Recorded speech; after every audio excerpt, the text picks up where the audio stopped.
जब आपका वजीर आजम, जब आपका लीडर बुज़दिल हो, वो मोदी का नाम ना ले सके, उसको आप क्या पैगाम दे रहे बॉर्डर पे लड़ने वाले उस जवान को?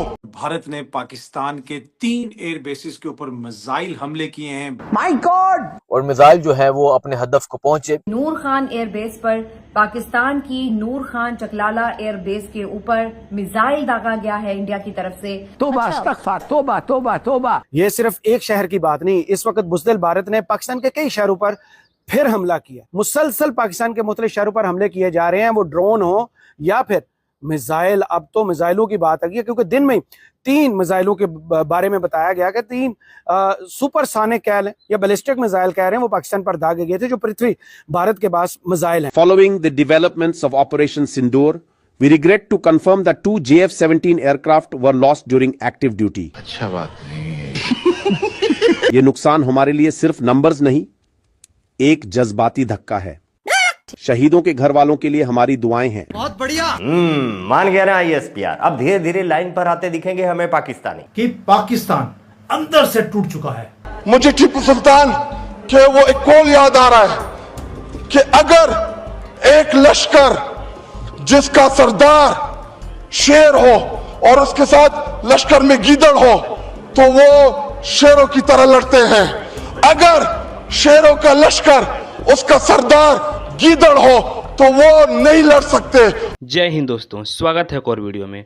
दोस्तों, पाकिस्तानी एक सांसद है, वो संसद में खड़े होकर बोल रहा है, ठीक है, कि भारत के खिलाफ शहबाज शरीफ का एक भी स्टेटमेंट नहीं आया है। वो मोदी का नाम लेने से पता नहीं क्यों डरते हैं। उन्होंने टीपू सुल्तान के कहे हुए को कोट करते हुए कहा कि जिस लश्कर का सरदार शेर हो वो शेर की तरह लड़ते हैं, और जिस लश्कर का सरदार गीदड़ हो वो गीदड़ की तरह। ठीक है, यहाँ पे उन्होंने कोट ये किया है कि शहबाज शरीफ जो हैं गीदड़ हैं। उनके कहने का मतलब ये है कि मोदी से डरते हैं, मोदी का नाम नहीं लेते हैं, और मोदी शेर है, वो शेर की तरह हमला कर रहा है, लड़ रहा है। ठीक है, और वो शेर है तो उसकी सेना भी शेर की तरह लड़ रही है। और यहाँ पे शहबाज शरीफ जो है वो एक स्टेटमेंट भी नहीं दे पा रहे हैं मोदी के खिलाफ, भारत के खिलाफ। तो चलिए वीडियो में बढ़ते हैं आगे और देखते हैं वीडियो को। पता नहीं कौन सा कायद वो इंडिया के इन मामलात के ऊपर एक स्टेटमेंट नहीं आई। जनाब डिप्टी स्पीकर साहब, मुझे टीपू सुल्तान के वो एक कॉल याद आ रहा है कि अगर एक लश्कर जिसका सरदार शेर हो और उसके साथ लश्कर में गीदड़ हो तो वो शेरों की तरह लड़ते हैं। अगर शेरों का लश्कर उसका सरदार गीदड़ हो तो वो नहीं लड़ सकते, वो जंगे हार लेते हैं। इस वक्त बॉर्डर पे खड़ा वो फौजी जो हमसे तवक्को रखता है कि हमारा लीडर जो कौमी लीडर होता है या जो वजीर आजम होता है वो आईना होता है, वो फेस होता है, उसकी तवक्को है कि हमारी सियासी क़यादत वो दलेरी के साथ मुकाबला करेगी। जी, वाइंड अप करें, जुम्मे का टाइम है। आखिरी 2 मिनट दे जी। लेकिन जब आपका वजीर आजम, जब आपका लीडर बुज़दिल हो, वो मोदी का नाम ना ले सके, उसको आप क्या पैगाम दे रहे बॉर्डर पे लड़ने वाले उस जवान को? वो चाइनीज बेचने के चक्कर में थे अफ्रीका, अब वो जहाज गिरा दिया इंडिया ने, अब वो बिकेगा कैसे? सबसे अब ये कह रहे हैं कि राजौरी में फिदाइन अटैक हो गया, वो तो फेक न्यूज। हाँ ना, और यहां पे हमने गुजरात के पोर्ट पे हमला कर दिया।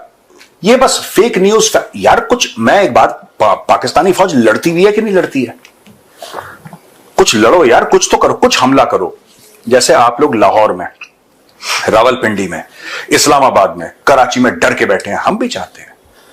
हम नोएडा में बैठे हैं, दिल्ली में बैठे हैं, मुंबई में बैठे हैं, चेन्नई में बैठे हैं, हम लोग भी चाहते हैं कि हम डरें, खौफ हमारे अंदर पैदा हो कि देखो यार गजवा हिंद शुरू हो गया है ना। हमारे अंदर वो खौफ नहीं आ पा रहा, हमारा मजा नहीं आ रहा है। सर ये गजवाए हिंद नहीं कर पाएंगे, गाजाए हिंद कर दे रहा है। गांजा मार के गजवा, अरे छोड़िए, गजवाए हिंद फ्लेवर लेके बोला गजवाए हिंद नहीं, ये गांजाए हिंद करेंगे। पर एक बात, अच्छा सुनिए, मैं एक बात कहना चाहता हूं यार। ये जो बांग्लादेशी मेजर जनरल कह रहा था ना, ये अच्छा मौका है और हम नॉर्थ ईस्ट ले लेंगे, ईस्टर्न कमांड भरा बैठा है। तो मैं बांग्लादेशियों से ये कहना चाहता हूं कि ये बहुत बढ़िया मौका है, मेक योर मूव। तुम इस वक्त चाल चल दो, मैं बता रहा हूं, तुम हमला कर दो, नॉर्थ ईस्ट पे। मैं तुम्हें सही बता रहा हूं, तुम यू कैप्चर नॉर्थ ईस्ट, मैं बता रहा हूं बांग्लादेशियों वहां बोल ही नहीं रहा उनमें से कोई, इनकी लगी पड़ी हुई है कि अगर गलती से बोला ड्रोन वर्षा होगी। सुअर बना के मारेंगे। ठीक है, सुअर बना के। मैं ये कह रहा हूँ सर, ठीक है, पाकिस्तान तो कुछ हद तक झेल भी रहा है अभी ड्रोन। चलो यहाँ गिरा, झेल तो रहा है, पड़ रही है। इतने ड्रोन अगर मार दे तो पूरा बांग्लादेश खत्म ही हो जाएगा, 10 मिनट लगेगा।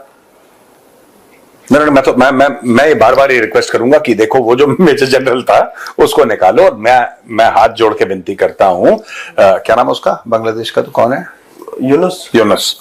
मैं मोहम्मद यूनुस साहब हाथ जोड़ के आपसे विनती करता हूं, ये बहुत आइडियल मौका है, आप बांग्लादेश आर्मी को बोलिए कि नॉर्थ ईस्ट पे कब्जा कर ले। चिकन नेक है छोटा सा, काट दो चिकन नेक, क्या फर्क होगा, ले लो सब बांग्लादेश में ले लो। मैं चाहता हूं ईस्टर्न कमांड वालों, सवेरे बात हो रही थी सर, लेकिन फिर ये अगर हो गया, अगर बांग्लादेश चला, सबसे ज्यादा खुशी किसको होगी सर? मुझे लगता है ईस्टर्न कमांड में पार्टी हो जाएगी। सबसे पहले बांग्लादेश का जवाब देने से पहले ईस्टर्न आर्मी जो है वो सबसे पहले केक काटेगी, केक काटने के बाद जवाब बांग्लादेश काटेगी, फिर बांग्लादेश काटेगी। घुस के मारा है पाकिस्तान को। दोस्तों, ये लिमिटेड नहीं था पीओके के ऊपर, हमने कहां पे ठोका इनको। देखिए, हमने तो पंजाब प्रोविंस को भी हमने छोड़ा नहीं है, जो कि डीप इनसाइड है, लाहौर से भी आगे। दोस्तों, अब इस एरिया में जब हमने अटैक्स करे, एक ऐसा साइकोलॉजिकल एंड जियोग्राफिकल एक रेड लाइन थी जिसको भारत क्रॉस नहीं करता था 1971 से लेकर अब तक। हमने उस रेड लाइन को क्रॉस कर दिया। जब पाकिस्तान ने रेड लाइन को क्रॉस किया, हम भी पीछे नहीं हटे।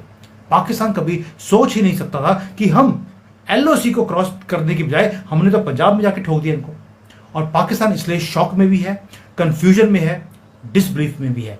अब पैनिक में आकर आदमी गलतियां करता है। उनको पहले तो यह लगता है कि क्या भारत दोबारा से स्ट्राइक करेगा। और भाई, हमने आज सुबह लाहौर के ऊपर भी स्ट्राइक कर दी है, 3 स्ट्राइक करे हैं लाहौर के ऊपर, यानी कि अब हम कहीं रुकने वाले नहीं है। PoK is a small game for us now. Pakistan अपने मूंछ को बचाने के लिए, जो है नहीं, क्या कर रहा है, वो प्रूव कर रहा है कि भाई मैं बड़ा एक स्ट्रांग कंट्री हूं। और सारे लोग पूछ रहे हैं भी तुम स्ट्रांग हो तो तुम्हें भारत तुम्हारे कंट्री में आके ठोक के चला गया और तुम कुछ कर नहीं पाए। आप वर्ज हैं, on the verge of collapse हैं, पाकिस्तानी है। और भारत ने ठान लिया है कि पाकिस्तान के 5 टुकड़े अब हमने करने हैं।